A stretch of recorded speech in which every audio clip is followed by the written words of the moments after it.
Okay.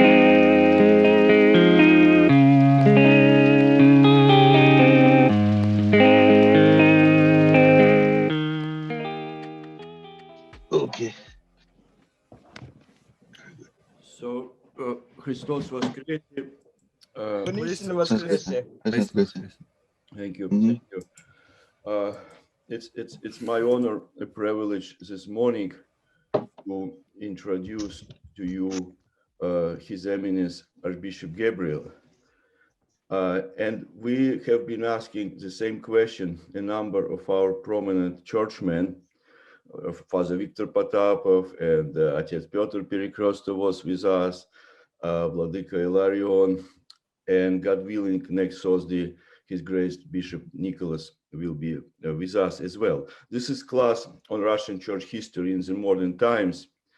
And this question was, how did a person discovered Russia, a person who grew up outside of Russia? And to continue with my introduction, I would like to mention that Vladika, he has very, very deep root in Imperial Russia, in pre-revolutionary Russia. His ancestors were new martyrs, Saints Pahomi and Averki, who left us their testimony about church life, their letters.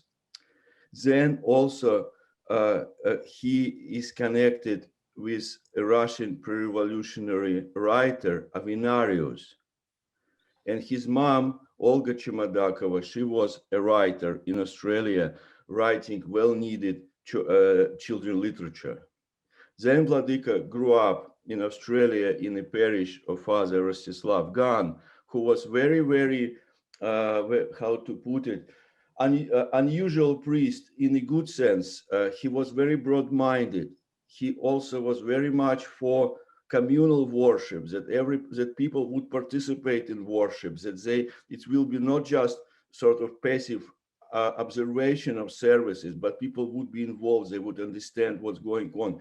Then also what was not well known, that he kept very, very wide correspondence, even with people beyond Iron Curtain, even with the churchmen in the Soviet Union. So Vladika was very, very, very blessed to have a mentor like him. A number of our churchmen came out of this parish. One who comes to my mind, and Vladika would add more, is Timothy Clare, who became Archimandrite Theodosius and was for a long time in Jordanville. Then Vladika, at a very young age, came to Jordanville. He came to Jordanville in 1980. He graduated, and then he was offered place to teach Russian church history. At the same time, Vladika also, he was offered to be enrolled into a graduate program in Australia, in Sydney.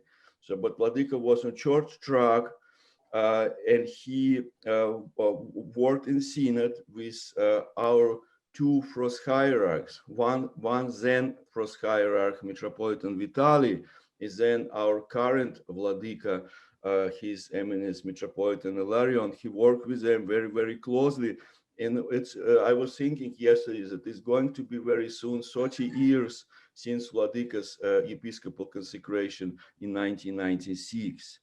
And also Vladika was very loyal, one of the most loyal hierarchs to the seminary. To be honest, I cannot think about another bishop who really observes that in his diocese collections would be made on day of this three hierarchs, as it has been done on regular basis in the diocese of Montreal in Canada. So Vladika, now to you, if you would like to add or correct something, maybe just two things. I was asked to teach not Russian church history, but Russian history. And the first part, the Rurikevich dynasty. So that was something. And also I was asked to, well, actually, I even suggested that a new course be formed, and that was a course of Russian culture, which I did teach for a couple of years. I had to gather different materials, and I thought it was a good course, but unfortunately, after I left, it no longer continued. So, as part of the curriculum, but and also this year is 25 years, not 30 years. No, what? So, Yeah. 25 years of since 1996 consecration. I meant in 2026 is going to be. That's what I meant. 26. Yes. Okay. Yeah. And do we have the others online? But I can only see Ivan. Is Serafim and Ivan also with us? Right. Unfortunately, they have problem with monitors in a sense that I believe Seraphim is on his phone, and I see. his internet would not probably allow it. And Ivan had constant problem with his computer. So. But they're online anyway, or not? Yes, they're online. Yes, okay. we are here. Yes. Okay, good. Okay. So, yes, so I just going. Let me also introduce our class. So you are seeing Ivan Griznov. Yes. He's a native of Russia, but came from Spain. So he spent half of his life in Spain. He's from choir, and Seraphim is from Western Canada, from Saskatchewan. Yes. So anyone doesn't require introduction. His father Dionys doesn't father Dionys' son. So right. Yeah. I just wanted to go back to what Father Andrei said about the parish I grew up in with Father Rostislav Gan as the rector. He was a very well respected clergyman, archpriest. He also came from China, like many of the Russian emigres in Australia. And I remember just one thing that from my childhood, that the first week of Pascha, bright week of Pascha, I remember that my mother would allow me not to go to school that week because Father Rostislav served every day. And every day after the liturgy, they would have a procession around the church, which I think is probably the only church in the Russian church abroad that did that. Well, firstly, because not too many priests serve every day on bright week, but secondly, I don't think everyone or anybody does the procession every day as Father Rostislav used to do. So it was a very wonderful sort of memory of my childhood, and I still remember that to this day. That how good it was to be part of that parish. And of course, when he died in 1975, quite young still, he was only 64. I have never seen so many people at a funeral in my life than I probably only at Vladika Loris's, Metropolitan Loris's funeral, that I see as many people as I did at Father Rostislav. So he was a very well revered and respected archpriest. So just a little something I wanted to remember. But please, I'm happy to speak today with the seminarians. This is the graduating class, right? No, Vladika. This is graduating undergraduate class. Yes. But this is the final, year 4. Yes. Yes. In this sense, yeah. What used to be year 5. Yes. Okay. Very good. So, Vladika. So, yeah. Sorry for cutting. No, go ahead. Yes. How do you remember Father Rostislav? That's something I would like to take advantage of to learn about him. So if you can mention, and I think it will be beneficial for the rest of us. How do you remember him as a confessor, as a pastor, as you mentioned, judging by the fact that so many people attending funerals, so he was special to them. Yes, and as you mentioned also, I think he was very broad-minded. Of course, at that time when he died, I was only 14, so there's not much that, I understood back in those days, as a young teenager. But I can say first and foremost that Father Rostislav was interesting in that he, probably Father Andrei, that he wanted to become a monk on Mount Athos. And no, I didn't know. Yes.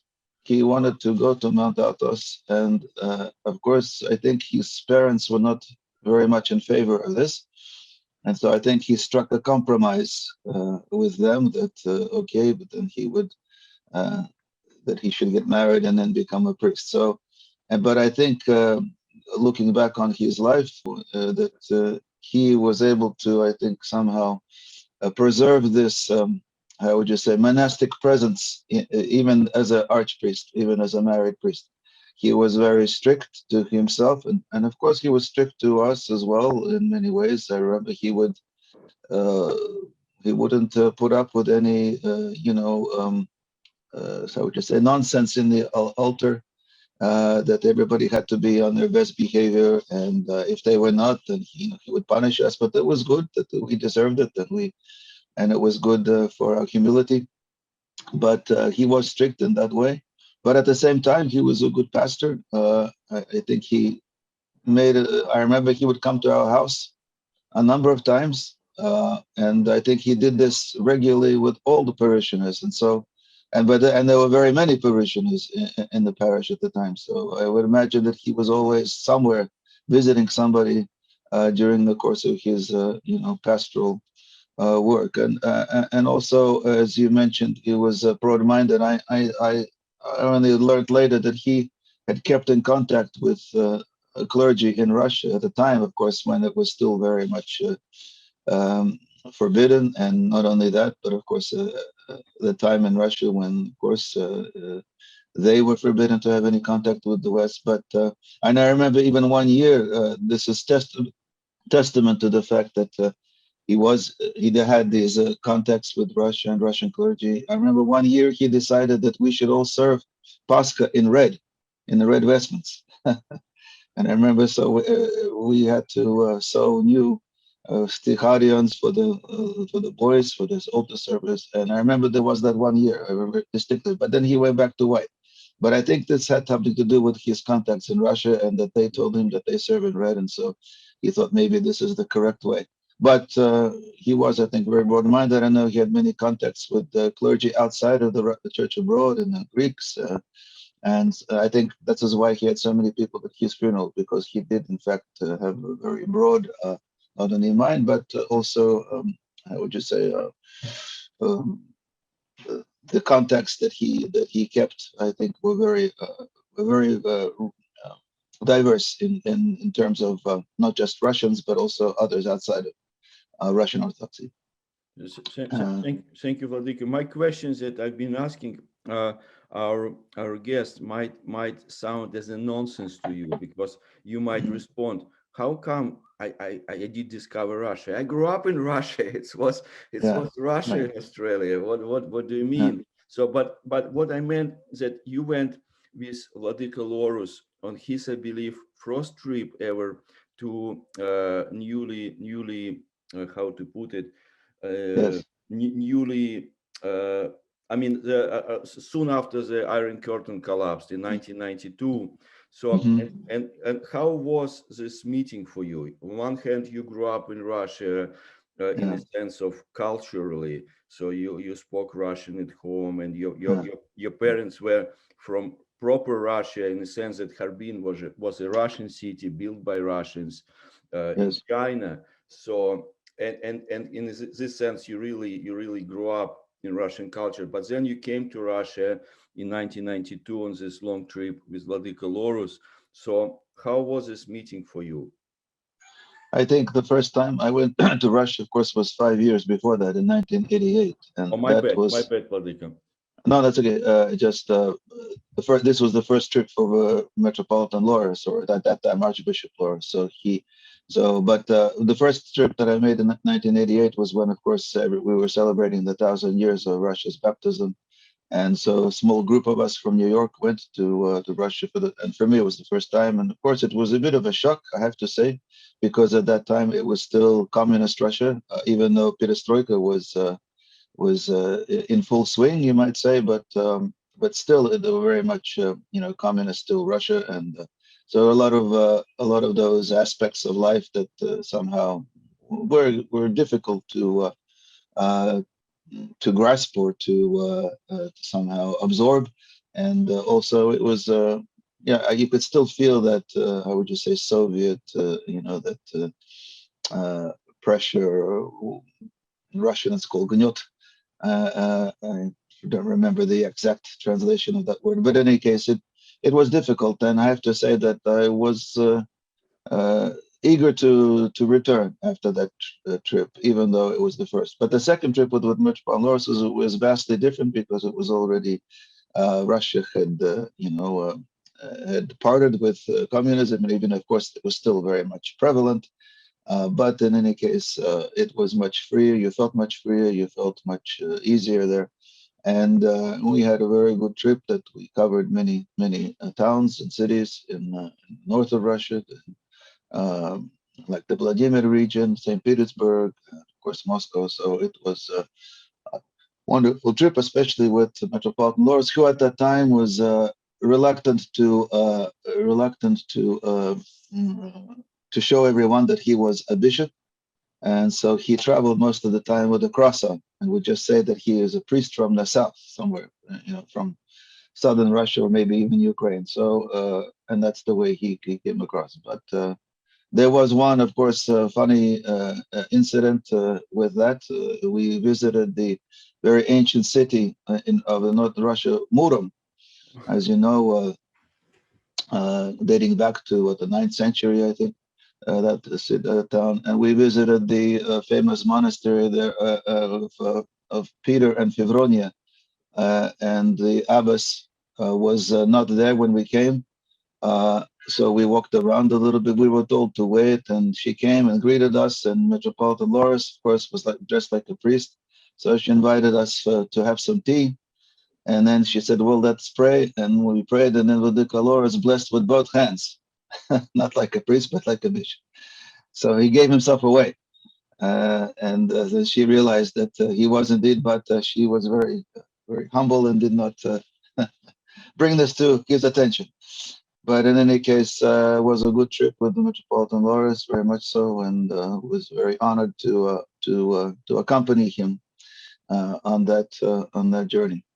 So it was very memorable. Yes. Right. Mm-hmm. Thank you, Vladika, for this. And then you discovered also you met Russia here in your various capacities, because you've been serving with Vladika Loris as his vicar, and Vladika was very busy with his new job, if I may put it this way. So you in fact was a diocesan bishop. So you travel around the largest diocese of the Russian Church abroad. I was privileged to work as your secretary for a while at this time. So how was your meeting with Russia here in diaspora, with people from Russia, from the former Soviet Union, so on? I have to say firstly that Metropolitan Loris also didn't, of course, really want to become metropolitan, but he understood that, of course, that we would all vote for him. I think it was unanimous, really, and that he was voted as metropolitan. But of course, he used to be the bishop, as you know, of Manhattan when he first became a bishop until 1976, when Archbishop Averki died, and then he was elected to be the rector of Holy Trinity Monastery Seminary. But so he was always, of course, his preference was always to live at the monastery. He did not like Manhattan. He did not like living in New York. And as becoming metropolitan, he didn't really want to live in New York permanently either. So he was very happy that he had a vicar bishop that could visit the parishes and take that pressure off him. And but of course, he would still visit a number of parishes in the diocese, but he was, of course, always preferred as a true monk to live at the monastery. But getting back to the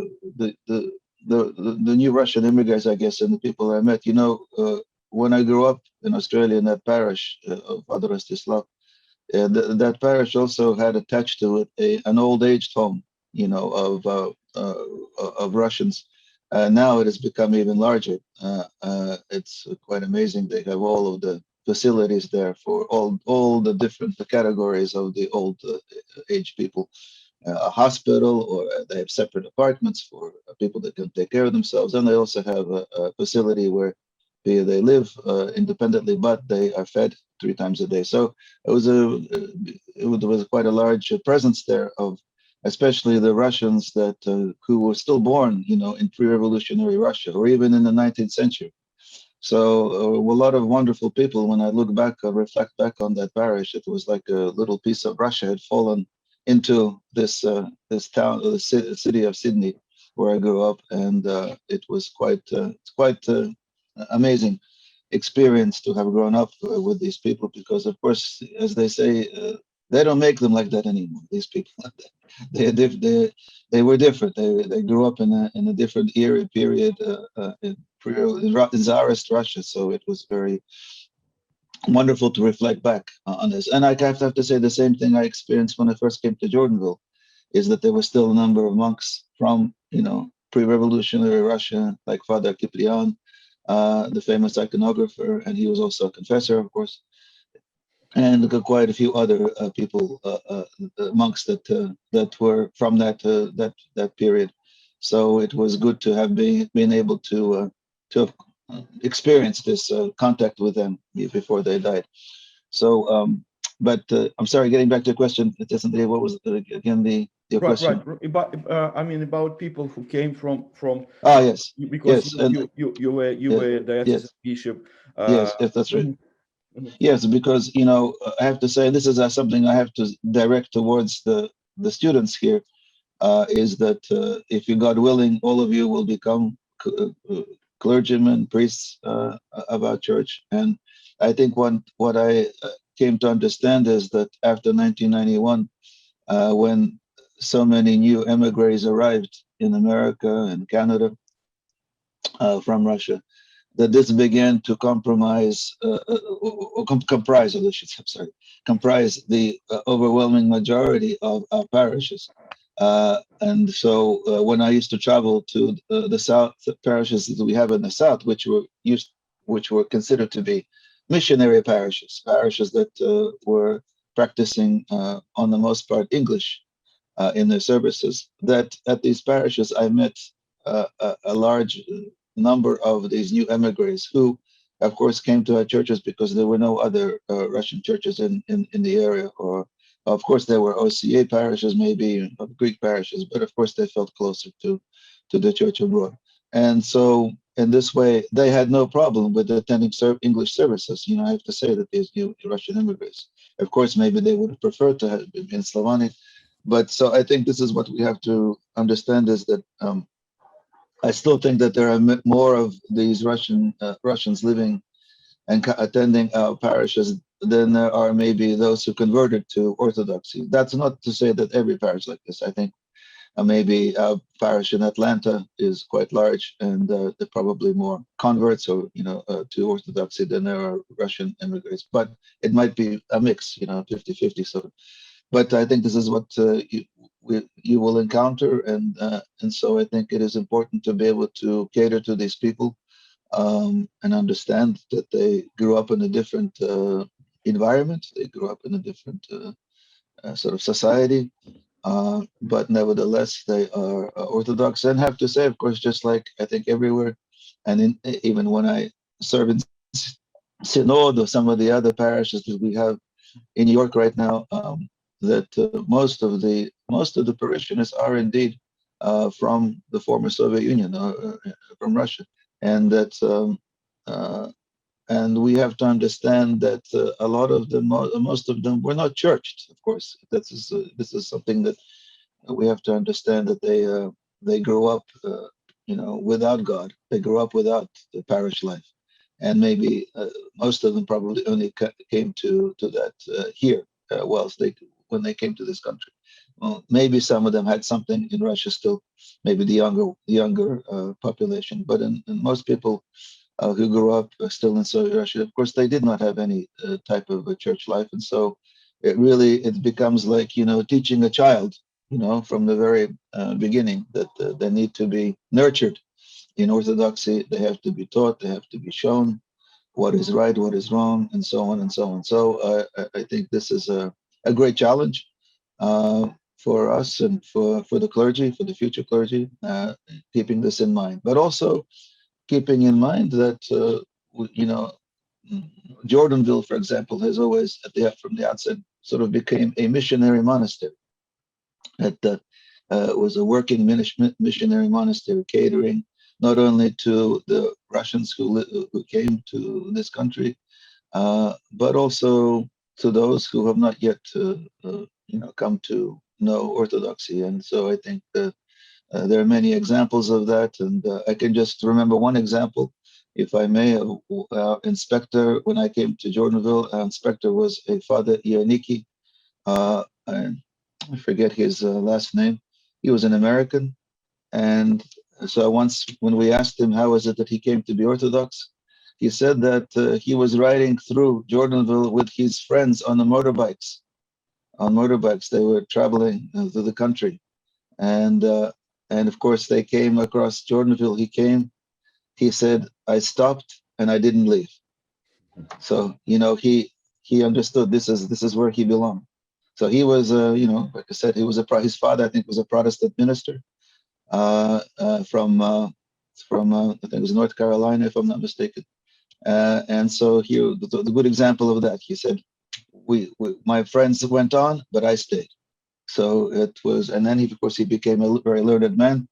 He was very well versed in Greek, and studied at Syracuse University and became a professor of Greek in Jordanville. So that's just one example of the fact that yes, that we not just cater to the Russians, but also to anyone who, of course, is searching for the truth. And I think this is what we have to balance as future clergy, priests, that we cater, of course, to the Russians for there, but also we have to keep an open mind about helping others come, to Orthodoxy. And there are so many that are searching. I realized this when I traveled down south to visit and serve at those parishes in your new missions, and I realized that, and I have to say that there were so many touching stories that I encountered when I would ask people, "How did you come to Orthodoxy?"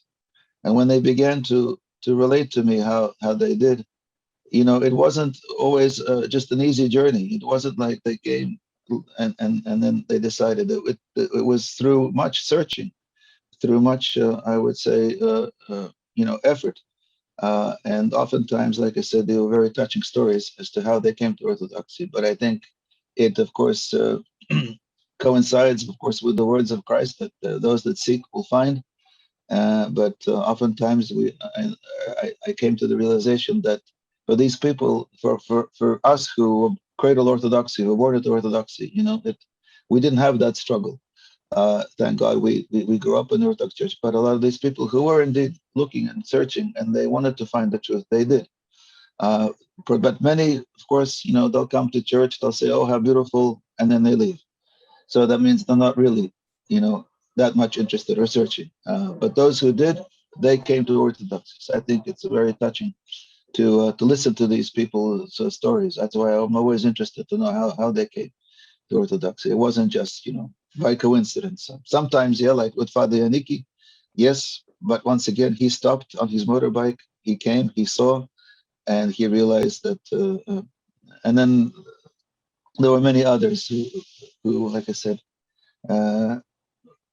were really, truly searching, earnestly, and God showed them the way. So I think that's very, very poignant. So anyway, that's And enough Father of me. Yaniki, he was a warrior. He was named after Saint Ianicius, who was Yes, a former warrior who yes, became a confessor during iconoclasm, and he was this yes, type. So it's kind of, yes, it's just for very few, I guess. It's not like who yeah, he was this type of a person. I met him yes, only once, and I mean, I yeah, stayed in Saint Cyprian and Justina in yes, 1998, yes, and was lucky Vladika to interview him. yeah, So to interview him about Jordanville was very moving interview. So God willing, yeah, if I live longer than he, so yeah. who knows? I'm going to post it once if I live Yes, longer. that would be very interesting because, like I Yes, said, he's a it was very very interesting moving person. how he spoke about Vladika Lorus, calling him Angel Хранитель. He said Vladika Lorus Yes, was his guardian angel and so on. It was just yeah, very, very, very, very and moving. I haven't been in touch since then because he Yeah. respond to correspondence and so on. And also he wasn't happy about our reconciliation in the Russian church. Anyway, so I would like to give opportunity now to our students to ask Vladika directly all questions that you have. Please use this opportunity to learn from Vladika, to ask him. Mm-hmm. Mm-hmm.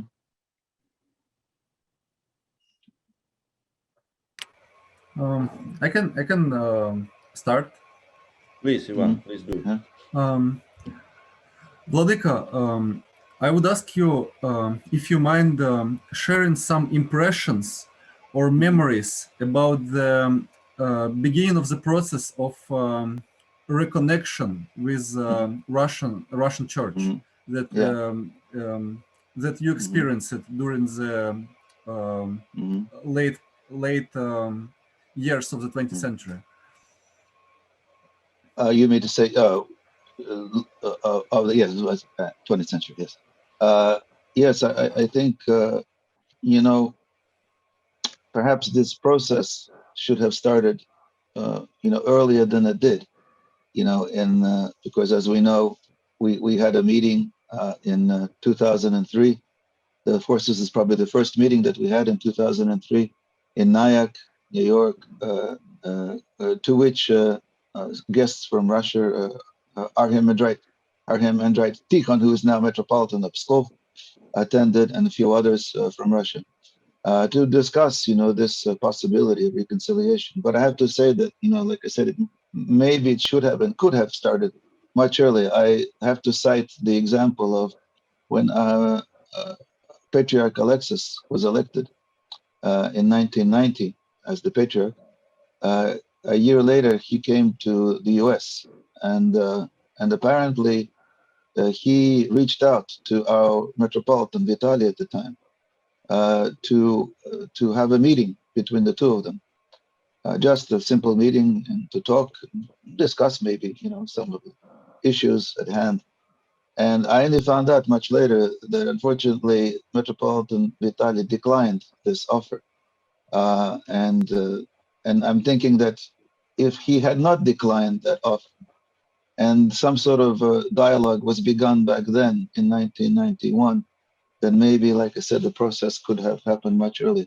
Because, you know, let's also not forget that the Patriarch Alexis, he was himself, or he considered himself to be someone who grew up in outside of Russia, like the church abroad, you know, in Tallinn, and he, you know, was very much, I would say, of that mindset, of that upbringing.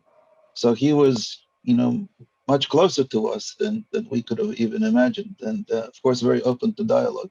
And I think it was obviously on his initiative, despite the fact that the Metropolitan Vitaly declined that offer in 2001. He kept pursuing, you know, the chance to be able to somehow reconcile. He was very, very, I think, obviously concerned that this was the right thing to do. It had to happen in his lifetime, which of course, Slava Boga, thank God it did. And but it was a very difficult process, of course, for us, for the church people in the church abroad, and even I have to admit myself that I was probably not all in favor of the union at the time, not because I was against union. No, of course not. God forbid. Who could be against churches uniting? You know, after so many years. But I think what I realized at the time was maybe what made it more difficult for me to accept was the fact that for many of our people, I realized that this was unacceptable because of the Moscow Patriarchate's participation in the ecumenical movement. And so a lot of people felt that whilst they continued to practice ecumenism or to participate, that this was unacceptable. And in the meeting that we had in 2006, the Sabor, the council in San Francisco, I think this became, you know, was quite clear. It became quite clear that this was an issue for many of the people who, like I said, were maybe not against union itself, of course, but were concerned. And my also other concern at the time was that we would lose people.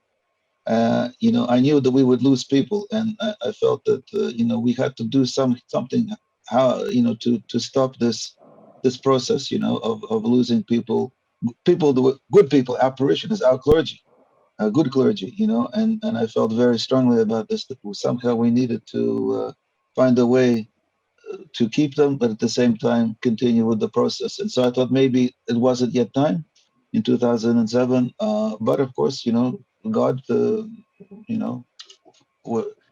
has other plans, and I think it was also very, I think, significant that in 2007 this was achieved, and then a year later, both the Metropolitan Patriarch, were called by God to the next life.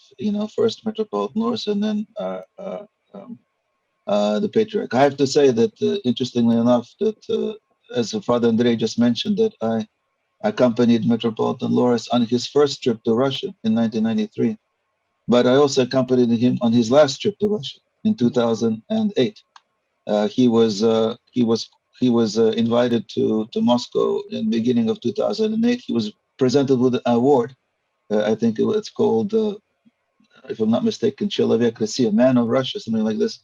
And in Moscow, and so I remember the presentation. It was he, and it was another lady who was a musician pianist. So it was interesting, sort of difference in professions. But in any case, as we know, he went on that trip, but he was ailing already. I could see that he was not in the best of health. And also on that trip, I think what was very poignant and very, I think, significant, moving, was that the day before we left, the Patriarch Alexis, invited us to dinner or lunch, one of the two, to his residence outside of Moscow. It's Peredelkino. It is, and we had a good, very good meal and conversation with him, and so it was the last time that he was to see Metropolitan Loris, who, upon his return, reposed about 6 or so weeks later. And then, of course, at the end of the year, Patriarch Alexis. But like I said, going back to the process, I think it was a very difficult process. Unfortunately, we did lose these people, and a lot of them went into schism. But, I have to say, unfortunately, we see the fruits and results of this, of the different schisms, and now they're, how many of the schisms? It wasn't just one. Maybe they started out as one group, but then now there's 4 or 5 of them, all under different so-called bishops, and of course, what kind of future do they have, and what kind of future do the children of these people have? Unfortunately, it's not a good scenario, but this is the result. But I think on the most part, of course, the majority supported. Maybe not all were in favor, but they understood that there was the principle of, following your bishops and following the decisions of the bishops, and especially those, of course, who were ordained by our bishop. This is the thing, we have to remember it. But according to the canons, when can you leave your bishop? When he begins to profess heresy. So who of those clergy that were ordained by Metropolitan Loris or Metropolitan Ilarion can, in good conscience, say that they, professed or taught heresy after, during or after the union with Moscow? I don't think anyone could really, maybe some who are radical, yes, maybe they would say that, but on the most part, anyway. And so for this reason, of course, they left, uncanonically, and formed these uncanonical structures now. So, but I think, but on the most part, the union was obviously a good thing for us. It was a good thing, I think, for the church in Russia, a good thing for both peoples. And I have to say that I remember also quite vividly that President Putin took a personal and very, very personal part in this process. I met with him for the first time in 2001. He came to America shortly after 9/11. He was invited to a conference or something in Washington, and Metropolitan Loris sent me to meet with him. And at that time, he already was, I met with him for maybe 15 seconds personally, but he was already, making these overtures about, the need for the two churches to somehow work out their differences. And in 2003, he invited us personally, the Synod of Bishops, the Synod members, to the Russian consulate in New York. to have dinner with us to discuss, this process. And then in 2005, he came to New York again. He came to the Synod and prayed before the Kursk icon. And Metropolitan Loris greeted him, and we both. And I remember I asked his confidants, the people that accompanied him. I said, "Can we maybe offer him some tea after the Maleben that we had before the Kursk icon?" They said, "Oh, no. He's very busy. He came to the United Nations Council, and so he." But I thought I'll ask him anyway. After the Malema says, Vladimir Vladimirovich, maybe some tea. And he says, so the what's gladly. And so we went into our church hall and we had tea and we sat again with him and we discussed. So he was very sincere. This absolutely, I cannot phrase it any other way. He was very sincere about wanting to be part of the process. He saw how important and significant it would be for the two churches to unite. And I think obviously in 2007, he was there at the unification. So I think, like I said, it was a difficult, maybe painful process, but obviously, it became God's will and we have to, of course, accept that. And I think yeah. Mm-hmm. Sorry, Get. Yeah, sorry for a bit. For the record, I was in a conversation with Vladika Loris, and he mentioned that he felt that President Putin was a practitioner, the way he was church practitioner, practicing Christian, that the way he talked about his visit, Vladika said, to Mount Athos, Vladika Loris felt that it was authentic and genuine. Yes, absolutely. That really impressed him. Well, one may say, of course, that he's an operative and intelligence officer, but I mean, there are probably things that are very difficult to fake. Yes, absolutely. That's for the record. That's what I remember from the conversation. Yeah, absolutely. Yeah. So, Vladika, we need to track time because we have another class at 10. I would like to let the two other students a chance to ask questions. Okay. Well, I have a question, Vladika. Thank you very much. Thank you very much for your talk.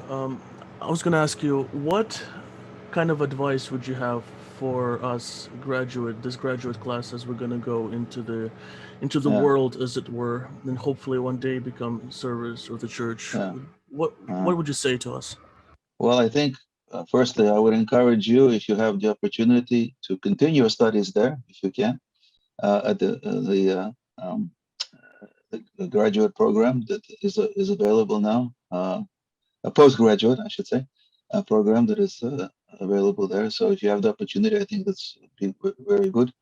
But should you decide not to, and if you are preparing, which we hope you are, but I think you have to also begin with choosing the right partner in your life. Your future matushkas, because I think this has oftentimes been a problem unfortunately for a number of our clergy who maybe didn't look how would you say deeply enough into the partners or future matushkas that they were choosing, and then oftentimes, well, not oftentimes, but sometimes, that would end in tragedy for them because the matushkas would leave or something like that. So I think, obviously, I think it goes without saying, and I think needless to say, as they say, that you should always, of course, try to choose somebody from, obviously, who's well-churched, who is pious, someone who is, a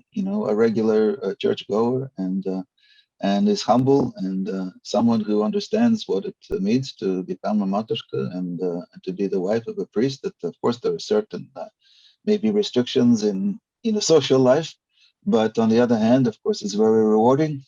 And so I think that is something that you need to be very mindful of. Yes, that to choose the right person, but also you have to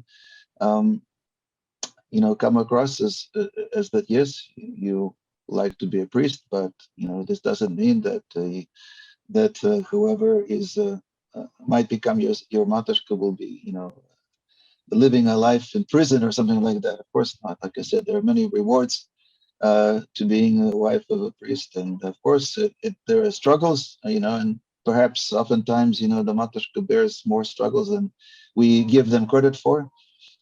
because it's not easy, of course, being the wife of a priest. But I think this is something you should be mindful of, and I think, as I always used to say to the seminarians, you have to pray, about this too. You have to pray to God that He will send you the right person, and that He will send you someone that will be your partner for life. And because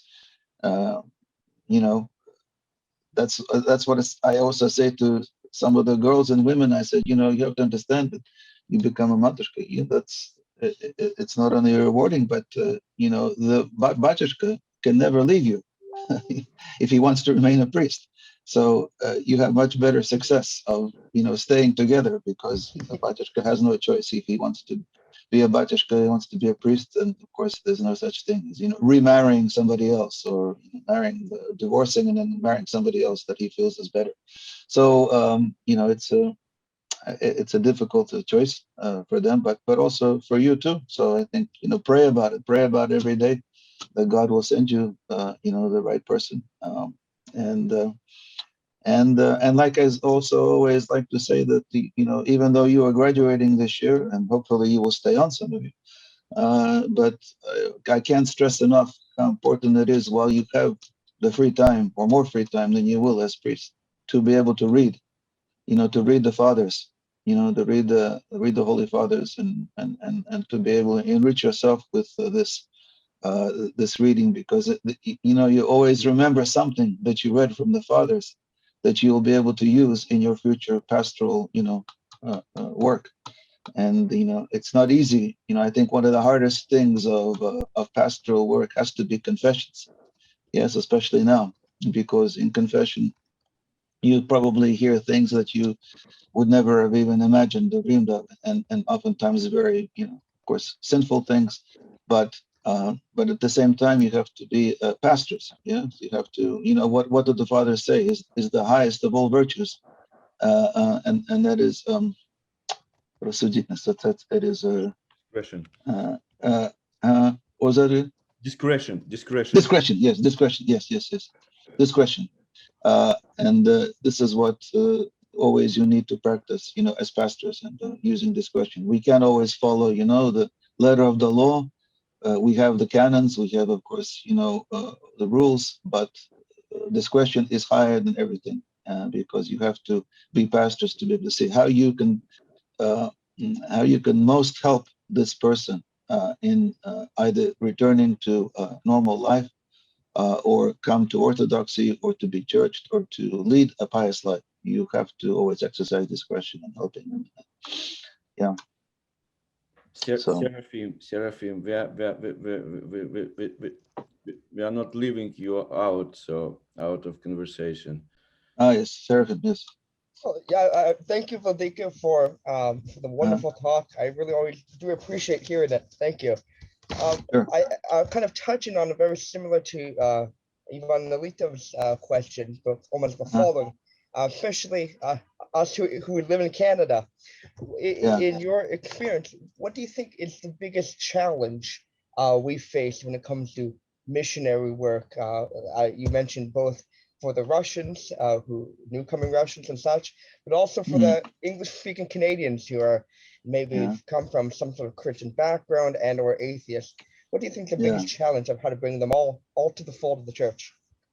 Yes, that's a good question, I think, and it's a great challenge, for anyone, because, it's maybe on the one hand easy to cater to those who are cradle Orthodox and who come to church and regularly, and so, but we do have to keep in mind that we have to be open-minded and missionary-minded and helping. I think one of the biggest unfortunate, I guess, realities of I think not only Canada, but of course in America and Australia and other countries is, I would say, indifference to spiritual life. People, because of all the technology that exists today, making life even more easy than it was, makes it much harder for people to be concerned with, spiritual things. They just want to, live a good life, have a good time. If you ask most people, that's what they will tell you. And so how do you bring these people into the fold, So I think it's important to be able to, have a conversation with people about spiritual things and about the fact that, not everything ends with this life.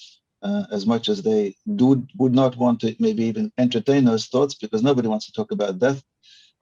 It's for them, it's a morbid topic conversation, but nevertheless, it is reality that happens to everyone.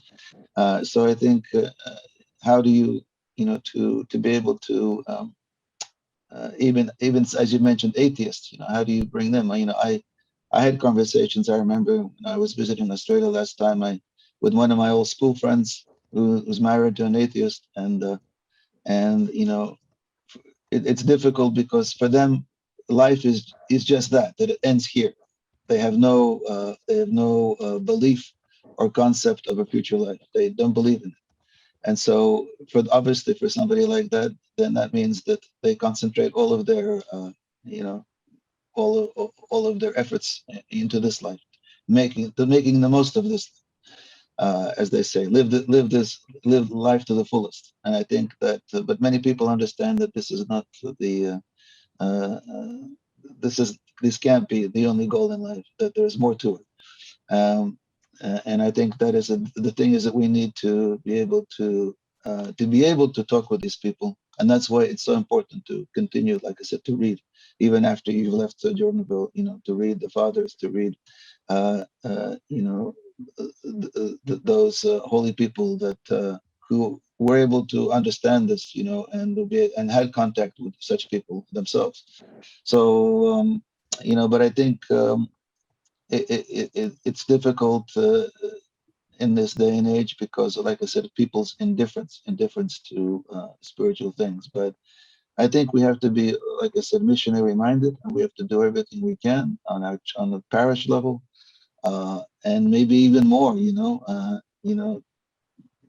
Put up whatever it be over through the internet, or I don't know, the supermarket or somewhere. Notices of your existence as a church, of your existence as a parish, and to be able to explain to people, that Orthodoxy is the church. It is the church. It's not just one of many churches. It is the church that was founded by Christ. And, in this way, once again, also always asking God for help in this, in your missionary work, and the missionary saints, that so many of them. That we turn to them, to help us, to guide us, because it's difficult work. Not everybody can be a missionary. Not everybody has that talent. Not everybody has that inclination. But we do, at least to some shape or form, we have to be able to exercise that. So not just to cater to, because it's easy. You have your family, your group of people, your parishioners, and you could just live with them and cater to them, and that's all very well and good. But I think we need to do more, especially in this day and age when people are searching. Because believe me, yes, there is indifference, but there are also a lot of people that are searching, and we have to help them. So there's a lot of work to be done, and but we need God's help. That's the main thing. Thank you very much, Vladika. Thank you very much. Thank you. I really enjoy this conversation, and I can't really fully explain why. It's because of that was therapeutic listening to you, going down memory lane, Vladika. So really, Yes. kind of. Thank you. I appreciate it. I've known you most of my life, but I mean, somehow it came across. Okay. Well, thank you so much. I enjoyed it as well, and hopefully sometime we can talk again, and maybe next time I'm in Jordanville. Yeah. So I would like to wish the graduates, Ivan, Serafim, and Ivan, to all the best in your, hopefully continued studies, but if not, in your pastoral work and in your future life as clergyman. Because I have to say that we all know that through the ages, Jordanville or the seminary has existed, for almost 75 years, and not everyone became priest. Not everybody became a deacon. We still have a number of people that are, maybe church warden status, maybe they're choir directors, maybe they're chitsi, readers. But all this is, significant. It's still helping, and being part of the church and helping the church life and working for Christ. So don't be disheartened if it doesn't happen right away that you become a priest, but there are many ways that you can help the church. And so ask God for guidance in this. So God bless you. Thank you.